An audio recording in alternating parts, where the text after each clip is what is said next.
Hi friends, मैं Parvinder Khan. Friends, आज की हमारी गेम जिन खिलाड़ी की है फ्रेंड्स, वो अपने समय के लेस नोन है लेकिन बहुत ज़बरदस्त प्लेयर है, आंद्रियास डुकेनस्टीन। फ्रेंड्स, वैसे तो ये ऑस्ट्रिया के खिलाड़ी हैं, लेकिन चलते हैं इनकी गेम के ऊपर जो 1984 में उन्होंने बोरिस स्पासकी के साथ खेली थी। गेम बहुत सिंपल है, एक डिफिकल्ट पोजीशन, चेस में आप जस्ट इमेजिन करें कि पूरी तरह से पीसेस इंटरलॉक्ड है। दोनों खिलाड़ी एक दूसरे की टेरिटरी में एंटर भी नहीं कर पा रहे, लेकिन एक छोटी सी वीकनेस उसको किस तरह से एक्सप्लॉइट किया जाता है, जिससे गेम आपकी पूरी तरह से फेवर में उड़ जाती है। तो बोरिस स्पासकी बहुत बड़ा नाम है चेस के, अपने समय पे तो बहुत बड़ी चीज़ थे। E4 के साथ यहाँ बोरिस ने शुरू किया। एंड्रियास का रिप्लाई फ्रेंच डिफेंस E6 का आया। D4 हुआ, D5 night C3 bishop, B4 night हो चुका है पिन, E5 ऑब्वियस मूव बनता है। देन हुआ C5, तो हुआ A3 बिशप पर अटैक, जो करना है बिशप के साथ ऑब्वियस करो। बिशप टेक्स C3, वो भी चेक के साथ, B टेक्स C3 हुआ। Then night E7, night F3, queen गई A5 स्क्वायर पर, और वही पॉन पर अटैक है। ये ठीक है, कोई दिक्कत नहीं है। Bishop B2, then knight B goes to C6, फिर बिशप आया E2 स्क्वायर पर फ्रॉम वाइट साइड। C4 हुआ, कैसल इसके बाद यहाँ बोरिस स्पासकी ने किया। बिशप D7, रुक आया E1 स्क्वायर पर, और सरप्राइजिंगली यहाँ अंद्रियास ने लॉन्ग साइड की तरफ कैसल किया। ये थोड़ा सा हैरान करने वाला है। बिशप F1, देन हुआ F6, और अब यहाँ पॉन बस्ट ब्लैक साइड से शुरू होगा, लेकिन वाइट को एडवांटेज ऑलरेडी है कि उन्हें फ्री में बी फाइल बिल्कुल क्लियर कट ओपन यहाँ मिली हुई है। खैर G3, यहाँ पहले वाइट ने चला नाइट G6, देन हुआ H4, F takes E5, D takes E5, pawn पर प्रेशर है लेकिन इमीडिएट कोई थ्रेट नहीं है। Rook at H goes to F8, knight के साथ I don't think any issues, कोई भी इश्यूज नहीं होंगे। बिशप H3, और क्या यहाँ इस E6 पॉन पर कुछ प्रॉब्लम्स आ सकती है? आई डोंट थिंक सो। रुका D गोज टू E8, यहाँ पहले ब्लैक ने किया। H5, नाइट पर अटैक बना।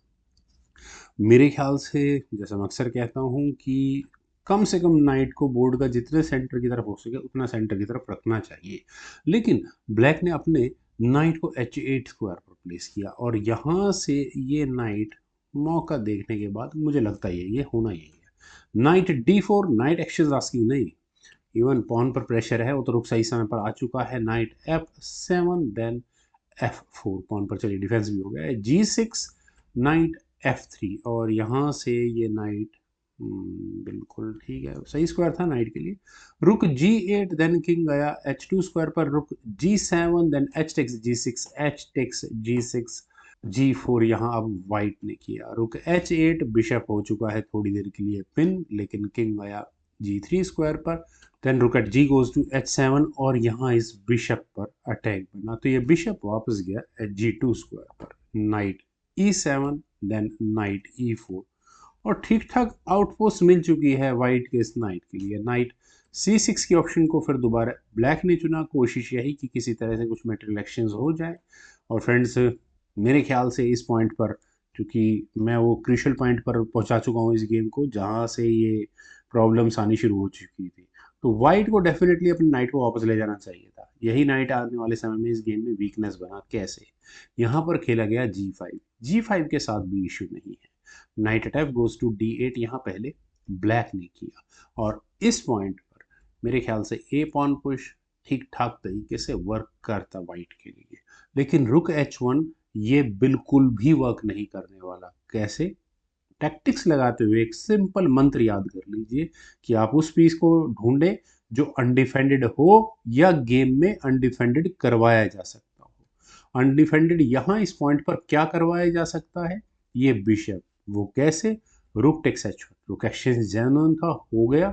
बिशप टेक्स H1, देन हुआ rook exchange sacrifice, rook takes H1, queen पर अटैक, और कुछ करना ही नहीं है, करना ही पड़ेगा क्वीन टेक्स H1। और उसके बाद यहाँ आप देख सकते हैं बिशप हो चुका है अनडिफेंडेड, तो knight takes D4 is on. Obvious है, सी टेक्स D4 का मतलब क्वीन टेक्स D2, और क्वीन की एंट्री और हो जाएगी इस गेम में आगे परेशानियां बढ़ाने के लिए। खैर, यहाँ वाइट ने अपनी क्वीन को लिया D1 स्क्वायर पर, क्वीन का D1 स्क्वायर पर आना ठीक भी है, लेकिन ब्लैक के नाइट को एक बहुत बढ़िया आउटपोस्ट यहाँ मिल चुकी है। नाइट पहुंच गया F5 स्क्वायर पर, वो भी एक चेक देने के साथ।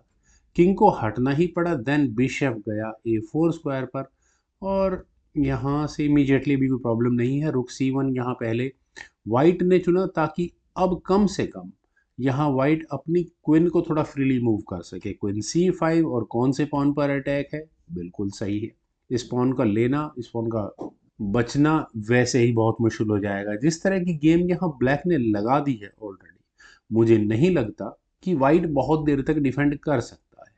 क्या क्वीन का E2 स्क्वायर पर आना? नहीं, उसे मैनेज कर लेगा वाइट फिलहाल। तो वाइट यहाँ करे तो करे क्या? I think queen G1, queen exchange अगर कर लिया, लेकिन उसके बाद भी दिक्कत होगी, ब्लैक पूरी तरह से गेम को डोमिनेट कर रहा होगा। Queen takes G1, rook takes G1, और यहाँ एक कंप्लीट एक्सचेंज अप है, मतलब यहाँ पर ब्लैक।